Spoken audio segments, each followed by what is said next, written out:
किसी ने बड़े कमाल की बात कही है कि एक मक्खी अगर सब्जी के तराजू पर बैठ जाए तो ज्यादा फर्क नहीं पड़ता, लेकिन वही मक्खी अगर एक सोने के तराजू पर बैठ जाए तो उसकी कीमत 1000 हो जाती है। हमारा मूल्य दूसरों के मूल्य से भी निर्धारित होता है, इसलिए सुधारना शुरू कीजिए। नमस्ते दोस्तों, मैं हूँ रेयांश। एक बड़ी छोटी सी कहानी 3 राहगीरों की। 3 ऐसे राहगीर जो अलग अलग दिशा से आए हुए थे और जंगल में एक बड़े पेड़ के नीचे विश्राम करने के लिए जब बैठे तो तीनों की मुलाकात वहां हुई। तीनों आपस में जानकारी बढ़ा रहे थे। कहां से आए हो, कहां जा रहे हैं, क्या करते हो। यह वो तीनों देखने में एक जैसे थे, लेकिन तीनों के हाव भाव अलग अलग थे, एक्सप्रेशन अलग अलग था। पहला वाला बड़ा निराश लग रहा था, थका हुआ लग रहा था। दूसरा वाला थका हुआ लग रहा था लेकिन निराश नहीं लग रहा था। और जो तीसरा था वह बड़ा प्रसन्न लग रहा था, मुस्कुरा रहा था। तीनों के पास में 2-2 झोले थे, 2-2 बैग्स थे। एक बैग आगे लटका कर रखा था, एक झोला पीछे लटका रखा था। और तीनों की कद काठी एक जैसी थी। तीनों की बातचीत चल रही थी। तभी इनकी नजर पड़ती है कि सामने की तरफ जो पेड़ है उसके नीचे एक महात्मा जी बैठे हैं और वो इन तीनों को देख कर मुस्कुरा रहे हैं। पहले तो इन्होंने इग्नोर किया, फिर इनको लगा कि महात्मा जी तो मुस्कुराए जा रहे हैं हमें देख देख के, ऐसी क्या बात हो गई। तो तीनों अपनी जगह से उठे और उनके पास जाकर सबसे पहले महात्मा जी को प्रणाम किया और कहा, महाराज, आप हमें देख करके हंस क्यों रहे हो? हम कोई जोक कर रहे हैं, मजाक कर रहे हैं? आपको हमें देख करके हंसी क्यों आ रही है? हम दिखने में बेढंग से हैं, क्या दिक्कत है? महात्मा जी ने कहा, बेटा, मैं तुम्हारे प्रश्नों का उत्तर दूं उससे पहले मैं तुमसे एक प्रश्न करता हूं, उसका उत्तर दो।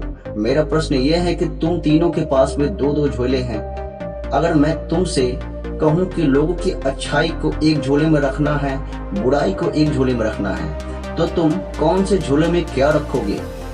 पहले वाले ने कहा कि महाराज, मैं लोगों की बुराई को आगे वाले झोले में रखूंगा ताकि उनसे जितना हो सके दूर रहूं। अच्छाई को पीछे वाले झोले में डाल दूंगा।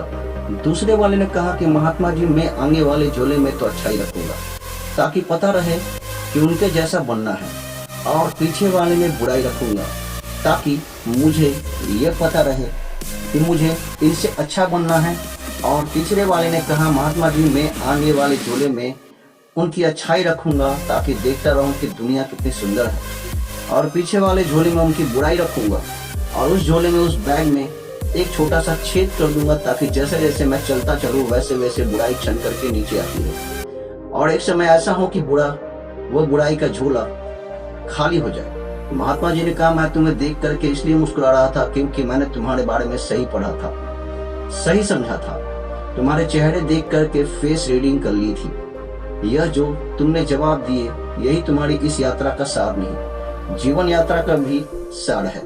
पहले वाले यात्री जो भाई साहब कह रहे थे कि मैं आगे झोले में बुरा ही रखूंगा ताकि जितना हो सके दूर रहूं, यह थके हुए दिख रहे हैं, निराश दिख रहे हैं। इस यात्रा में थके हुए निराश दिख रहे हैं और जीवन की यात्रा में भी थक चुके हैं, निराश हो चुके हैं, निगेटिविटी के साथ हैं।